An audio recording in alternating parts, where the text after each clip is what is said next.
காங்கிரசிற்கு துரோகம் செய்தவர் ரங்கசாமி. துரோகம் செய்தோரை காங்கிரஸில் சேர்க்க மாட்டோம். அது எனது கருத்து. கட்சியில் சேர்ப்பது பற்றி கட்சி தலைமை முடிவு செய்தால் ஏற்பேன் என முன்னாள் முதலமைச்சர் நாராயணசாமி தெரிவித்துள்ளார்.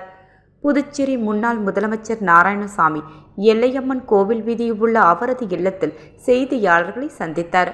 அப்போது இந்தியா பாகிஸ்தான் யுத்தத்தில் இழப்பு விவரத்தையும் இந்தியாவிற்கு ட்ரம்ப் அழுத்தத்தையும் தந்தாரா என்பதையும் பிரதமர் மோடி விளக்க வேண்டும்.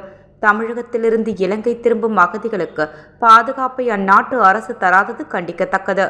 வாழ்வாதாரம் அவர்களுக்கு தரப்படுகிறதா என்பதையும் இந்திய அரசு கவனிக்க வேண்டும். தமிழகம் புதுச்சேரிக்கு ஒதுக்கப்பட்ட நிதியை தெற்கு ரயில்வே திருப்பி அனுப்பியதன் மூலம் தென் மாநிலங்களை மத்திய ரயில்வே அமைச்சர் புறக்கணிப்பது தெளிவாகிறது என்று தெரிவித்தார். தொடர்ந்து நிதி ஆயோக் கூட்டத்தில் முதலமைச்சர் ரங்கசாமி பங்கேற்காததற்கு விமான பயணத்தை அவர் தவிர்ப்பதும் அப்பா பைத்தியசாமி குருபூஜையை காரணம் என சபாநாயகர் தெரிவித்துள்ளார். ரங்கசாமி உயிர் மீது பயமா? முதலமைச்சர் விமானத்தில் செல்ல பயமா என்றால் ரயிலிலோ காரிலோ சென்றிருக்கலாம் என கூறிய அவர், பிரதமர் அறிவித்த கூட்டத்தை புறக்கணிக்க இது ஒரு காரணமா? முதலமைச்சர் ரங்கசாமி விளக்கம் தர வேண்டும் என்றும் மாநில அந்தஸ்து குறிக்கோள் என கூறும் நிலையில் இக்கூட்டத்தில் பங்கேற்று கோரிக்கையை பதிவு செய்திருக்க வேண்டுமென்று தெரிவித்தார். மேலும் காங்கிரசிற்கு துரோகம் செய்தவர் ரங்கசாமி. துரோகம் செய்தோரை காங்கிரஸில் சேர்க்க மாட்டோம். அது எனது கருத்து.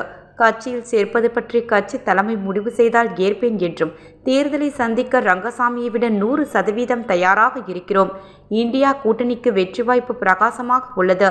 தமிழகத்தில் இந்தியா கூட்டணி திமுகவிலும் புதுச்சேரியில் காங்கிரஸ் தலைமையிலும் இருக்கும் என்றார்.